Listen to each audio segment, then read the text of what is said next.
I don't know why it took me so long to watch this movie.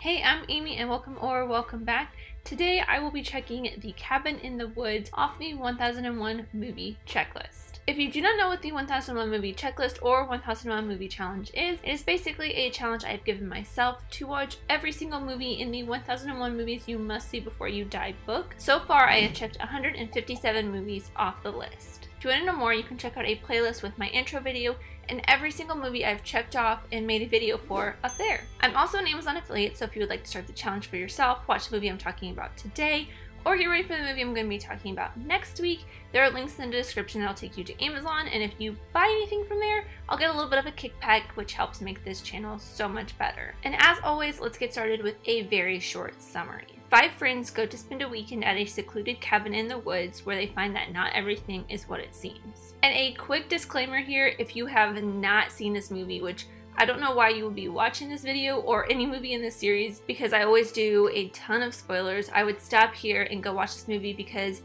this movie will be spoiled for you, and I know a lot of people have said don't go into this movie spoiled, and I'll talk a little bit about my thoughts on that in just a second, but I do want to say don't go into this spoiled. If you have not seen this yet, don't watch this video because I will definitely be spoiling a lot of it. So go watch the movie, come back here. As you know, it is October, and in October I usually like to do at least a couple scary movies, especially since I am not a huge fan of horror movies. Although more recently I have really been getting into liking a lot of horror movies, but I do have very specific tastes in horror movies. But going into this movie, I had seen a little bit of it, or yeah, I'd seen a couple clips of the very end, not the very end, but kind of a spoilery part of the movie. So going into this movie, I knew kind of what the gist of it was, and I really almost wish I had it because it would have been a lot more fun. But at the same time, because I'm not a huge fan of horror movies, it was nice going into this kind of knowing a little bit more about the outcome of it. Again, if you have not watched this movie, you're gonna be spoiled. Don't be like me. Don't know the ending of this, or at least the big reveal of this movie, because you'll just be sitting there anticipating it the entire time and you won't get as spooked. But if you want to not be spooked going into this movie for the first time, okay, sure, stick around. But the very end will get spoiled for you. I'll say that. A lot of my friends, a lot of people who know me very well and know my pretty particular tastes in horror movies, all told me that I would love this movie. They were telling me to watch this even before I decided on watching it for this October Scary Movie 1001 checklist video. And I decided, you know what, I'm just gonna rip the band-aid off, do it now. And I liked it so much. But I think that's because it combines all of my favorite genres of movies. So before I really kind of start talking about that, I'll talk a little bit about my favorite genres of horror movies, which consist mostly of older horror movies from like the 1920s, even 1910s, like some of the very early horror movies. I love a lot of old horror movies because it's just more of what made them scary back then than what makes them scary now, because they do seem a little hokey at times, but the effects that went into them are amazing. You all know I am a huge film history buff, so what goes into making a movie is really important to me, and a lot of the time really sets my taste for the movie. If it's a really crappy movie, like the story's crappy, I mean, and they do some great effects, or it's like not so scary to me at least, and the effects are really great, everything else is really cool, I will really enjoy that movie, because to me it's not going to be scary, it's just more of this amazing masterpiece, work of art, that is surprising that they were able to accomplish way back then. I'll show you who I am and what I am. A lot of the older horror movies I like usually span from the early 20s, or like teens, 20s, up until about the 90s. There's some movies and like horror movies in the 70s that get a little weird for me. I haven't seen the original Suspiria, but it's that kind of, it's a little weird for me. A lot of the like hippie kind of very drug-induced ones that just get a little trippy to me that I can't really watch all that much. But what started in the 70s is my favorite genre of horror movie, the slasher. Black Christmas, I believe, was one of the first slashers. I know in the 60s there was Psycho, and a lot of people consider that a slasher movie, especially considering the way Norma Bates / Norman Bates, spoiler alert if you haven't seen Psycho, I don't know why you haven't seen Psycho if you're watching this video. The way Norman / Norma kills his / her victims is very slashery in a way, but for the most part slashers usually have multiple victims, and I believe in Psycho there were only 2. One of them was more of a self-defense mechanism than actually going in as a slasher. I mean, it's in the history books, a lot of people consider Psycho slasher. I don't. I consider the first original slasher to be around like Black Christmas, which I think was in the 70s. It might be 90 or 69. I don't know. I don't remember off the top of my head. But after that, and then there was Halloween and Texas Chainsaw Massacre, some of the really iconic slasher movies. And then after that, you get Friday the 13th, Nightmare on Elm Street, all the way up to probably my favorite slasher movie, Scream. The first Scream. The second one's okay. It's not like my favorite, and I haven't seen the third or the fourth one, but I've not heard they are the best.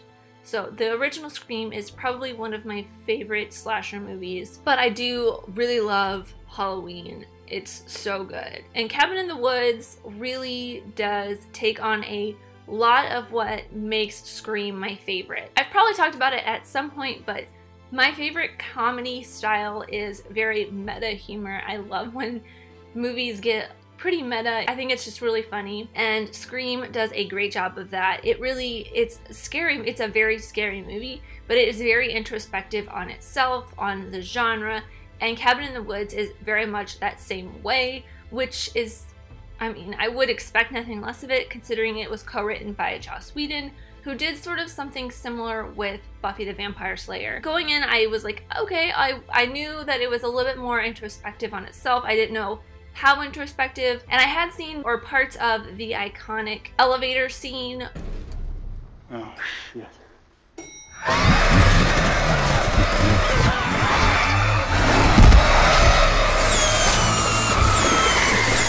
My horror film professor showed a little bit to us, I believe, when we were talking about Scream and self-aware horror movies. I can't remember for sure. It's been like maybe 5 or 6 years since we talked about, or since I had that class. And even though I had the knowledge of those big spoilers, and I was kind of not on edge the entire time, I was actually the opposite of on edge because I knew what was coming. I still was surprised by some things. The traps, how they had different items to bring back different monsters that would attack them, but they had to choose. How can you wager on this when you control the outcome? Well, we just get them in the cellar. They take it from there. No, they have to make the choice of their own free will. Otherwise, the system doesn't work. It's like the Harbinger. It's this creepy old fuck. Practically wears a sign, "You will die." Why do we put him there? The system. They have to choose to ignore him, and they have to choose what happens in the cellar. Yeah, we rig the game as much as we need to, but in the end, they don't transgress. They can't be punished. I didn't know that whole thing, and the very, very end with Sigourney Weaver was a huge surprise for me. I, as always, don't look up or don't research much or anything at all. I try to go in as blank slate as possible. And I did not realize that Sigourney Weaver is going to be in this, and I was very excited for that when I saw it. Even though she was a little bit of a bad guy, I was still really excited. And that whole sequence with Sigourney Weaver really just was so cool. She brought back her Ripley vibes.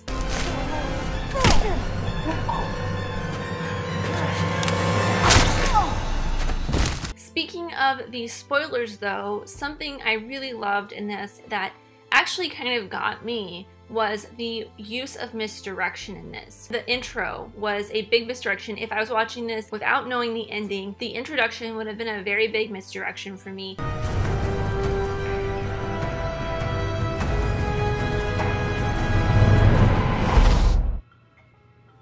But even more so is the character misdirection. They set up all of these characters to, at first glances, they seem very much like their stereotypes, but they turn that on its head and the characters are not all that what they seem. So for example, the dumb blonde, she has that stereotype that she's going to be the dumb blonde, the promiscuous one, but she's a pre-med student, so that's a very 180 for what they would normally write this character to be in most stereotypical slasher movies. The jock is also a very smart philosophy major. Okay, seriously, Professor Bennett, it covers this whole book and his lectures.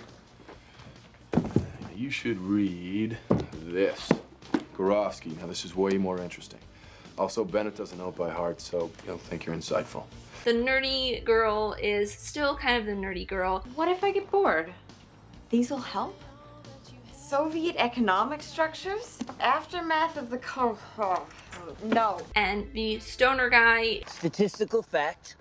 Cops will never pull over a man with a huge bong in his car. Why? They fear this man. They know he sees farther than they, and he will bind them with ancient logics. Have you gone gray?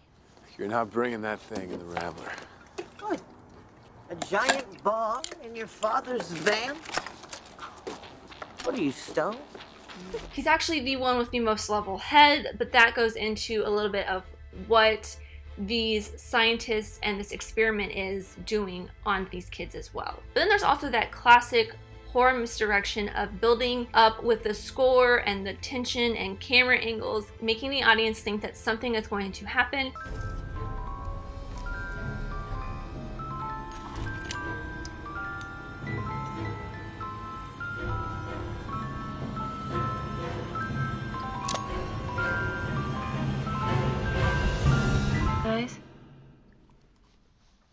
Guys, listen to this. But then it doesn't, or it's kind of a fake jump scare where you think it's going to be a monster, but then it's a person. So to round this out, I want to focus a little bit on what makes this movie so special to me, because I absolutely love a slasher movie, even though this is not really a slasher movie, but it does take all of the stereotypical tropes of a slasher movie or any kind of horror movie and kind of bundles them up. So there is that stereotypical jock, blonde girl, nerdy girl slash virgin, nerdy guy, and stoner guy. And they use all of these tropes as part of the experiment that they are doing underground with all of the monsters. They have the athlete, they have the quote whore, they have the fool, and they have the scholar, and then of course they have the virgin. And because the story turns these stereotypes on its head, the team that's doing the experiment must do different things to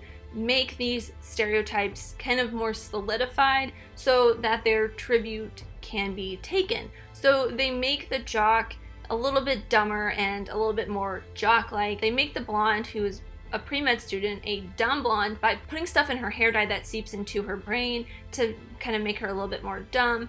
And they put stuff into the stoner guy's weed to make him even more stupid, but that kind of backfires on them and ends up making him a lot more smart and seeing through everything that's happening, which I really, really enjoyed that little twist there. And of course they have the stereotype of the more promiscuous couple getting killed first. They don't end up doing what the experimenters want them to do, so they have to put some chemicals into the air to get them to start having sex, which then gets them killed. They all are killed in a very specific order. First the blonde or the whore, then the jock, then the scholar, then the fool, and then the virgin, of course, is last, but it's optional. But she's still alive. How can the ritual be complete? The virgin's death is optional, as long as it's last.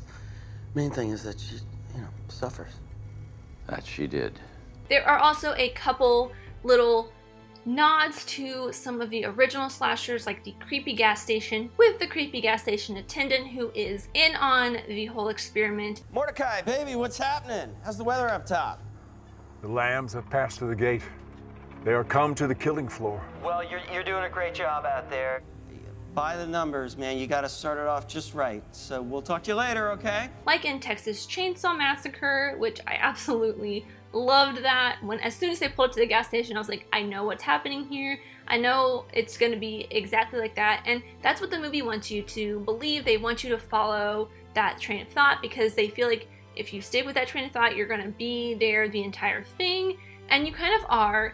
But once you kind of put two and two together, you're sitting there trying to figure out what is happening and why everything is a little bit topsy-turvy. They also have the party in the cabin, all off Friday the 13th, and the killers going after the more sexually active couple. And then finally, the most obvious trope is one character kind of reading something or saying something that they probably should be doing, but then they end up doing the opposite, which is when the stoner guy, I have all their names written down, but I've just been calling them by their character types, when he is reading this book and I don't remember exact quote, but I'll put it in. Emo, man, you gotta wake up. Your shit is topsy-turvy. Thought that was kind of funny and very much a trope of this movie, or a trope of this genre of movies. For the clip, I wanted to choose something that best represented this movie as a whole. The most iconic scene in this is the very end elevator sequence that is just so iconic, but because this is co-written by Joss Whedon, it does have a lot of funny comedic bits, so I chose a clip that combined both of these things. Step out! Just a girl! What? Do it!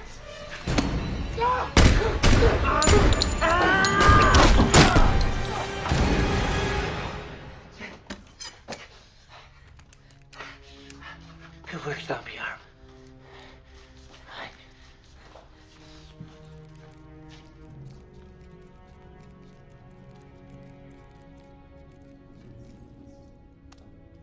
And that is all I have for Cabin in the Woods. As always, these are just my opinions, but I would love to know yours in the comments down below. Do you like Cabin in the Woods? What is your favorite horror movie or your favorite slasher movie? If you want to know which films I have checked off the list so far, or just follow my progress along in general, there's a link to a Google Doc in the description down below with a list of every single movie I have checked off so far. The next movie I will be checking off has its 50th anniversary coming up on November 10th, and it is sadly the last Mel Brooks movie I have to check off this list. Starring Gene Wilder, it is the 1968 The Producers. But thank you guys so much for watching. I really truly do appreciate every single one of you. Let me know who you are in the comments down below and let's be friends. If you enjoyed this, leave a like and subscribe if you're new, because I love talking all things movies, TV shows, filmmaking, film history, all that fun stuff, and I'll see you next time. Bye!